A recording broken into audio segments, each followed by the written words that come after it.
Assalamualaikum warahmatullahi wabarakatuh.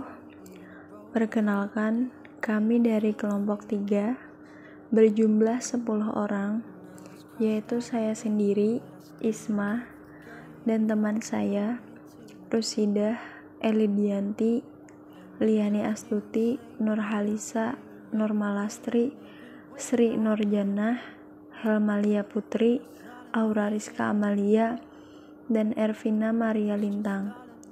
Baiklah, di sini kami akan menyampaikan presentasi tentang struktur pasar dan keseimbangan perusahaan. Yang pertama akan disampaikan oleh Helmalia Putri. Pengertian struktur pasar.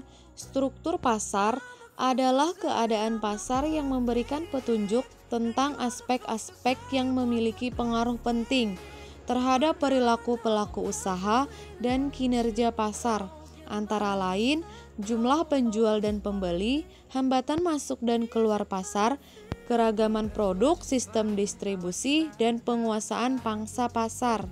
Selanjutnya, Sri Nurjannah. Jenis struktur pasar.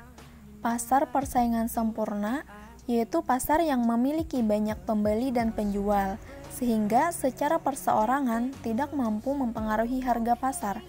Ciri-ciri dari pasar persaingan sempurna yaitu terdapat banyak pembeli, terdapat banyak penjual, barang bersifat homogen, bebas keluar masuk pasar, setiap pihak dapat mengetahui keadaan pasar.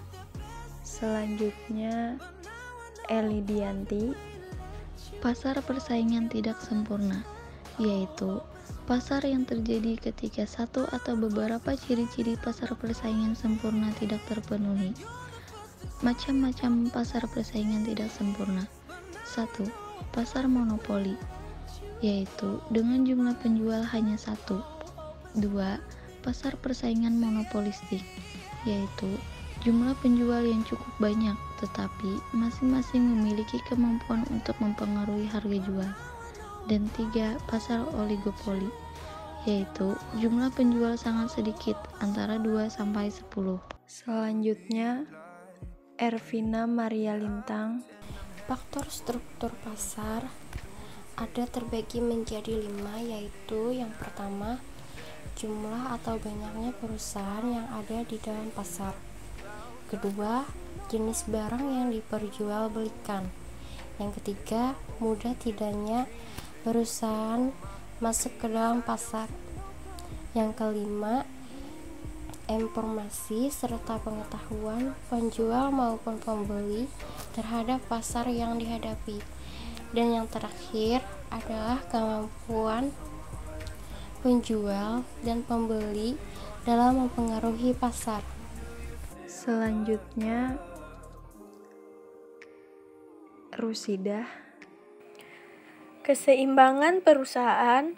Keseimbangan perusahaan adalah terjadi ketika pendapatan marginal sama dengan biaya marginal. Pada saat MR sama dengan MC, pendapatan marginal sama dengan biaya marginal, perusahaan memperoleh laba atau rugi. Ada dua kemungkinan laba dan rugi yang diperoleh perusahaan, yaitu laba maksimal dan laba minimal. Selanjutnya, Liani Astuti. Konsep pendekatan keseimbangan perusahaan. Pendekatan keseimbangan. Keseimbangan perusahaan dapat diperoleh melalui pendekatan total dan pendekatan marginal.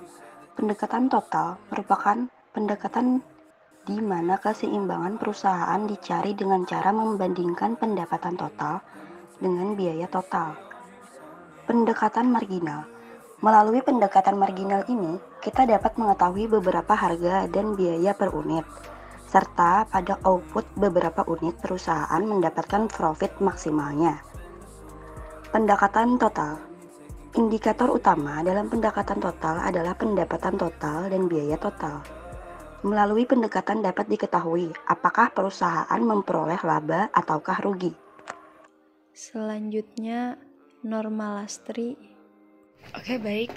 Selanjutnya, keseimbangan perusahaan jangka pendek dan jangka panjang. Keseimbangan perusahaan jangka pendek. Sebagaimana halnya, Perusahaan yang bergerak dalam pasar persaingan sempurna. Perusahaan monopoli juga harus menyamakan MR dengan MC agar mencapai laba maksimum seperti gambar berikut.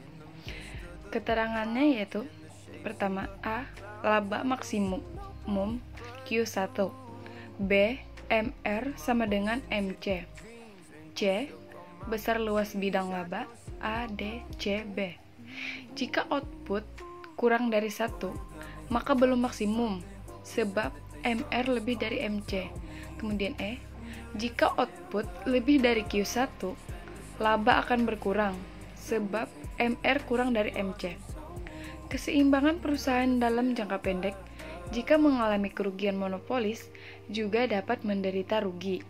Namun, apabila rugi, akan diusahakan agar kerugiannya minimum. Juga pada tingkat output, di mana MR sama dengan MC. Tingkat output adalah Q, harga, P dan TR sama dengan O, P, A, Q. Sedangkan TC sama dengan O, C, B, Q.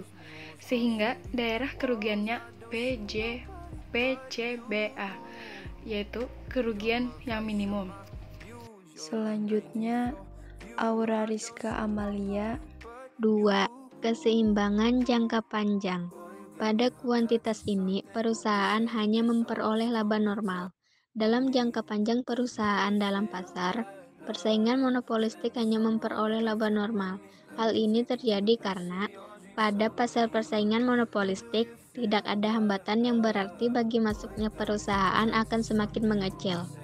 Semakin banyak perusahaan baru masuk ke dalam suatu industri, semakin besar kapasitas produksi, sehingga dalam jangka panjang perusahaan hanya memperoleh laba normal. Ciri-cirinya adalah: 1. Semua perusahaan memproduksi barang sejenis. 2. Perusahaan dan konsumen memiliki pengetahuan yang sempurna. 3. Semua perusahaan bebas keluar masuk pasar dan lain-lain. Selanjutnya, Nurhalisa. Syarat untuk perusahaan mencapai keseimbangan jangka panjang adalah: A. Perusahaan harus bekerja sebaik mungkin agar perusahaan mencapai keadaan yang optimal. B. Tidak mengalami kerugian agar dapat mengganti barang modal yang digunakan dalam produksi. Karena itu, biaya rata-rata jangka pendek harus sama dengan harga jual. C. Tidak ada insentif bagi perusahaan untuk masuk keluar laba nol. D. Perusahaan tidak dapat menambah laba lagi walaupun dengan memperbesar skala produksi, karena sudah berproduksi pada titik minimum kurva biaya rata-rata jangka panjang saat biaya rata-rata jangka pendek sama dengan biaya rata-rata jangka panjang. Terima kasih kepada penyaji materi yang telah menyampaikan tentang struktur pasar dan keseimbangan perusahaan. Demikianlah presentasi kami. Semoga bermanfaat. Salah hilaf mohon dimaafkan. Terima kasih. Wassalamualaikum warahmatullahi wabarakatuh.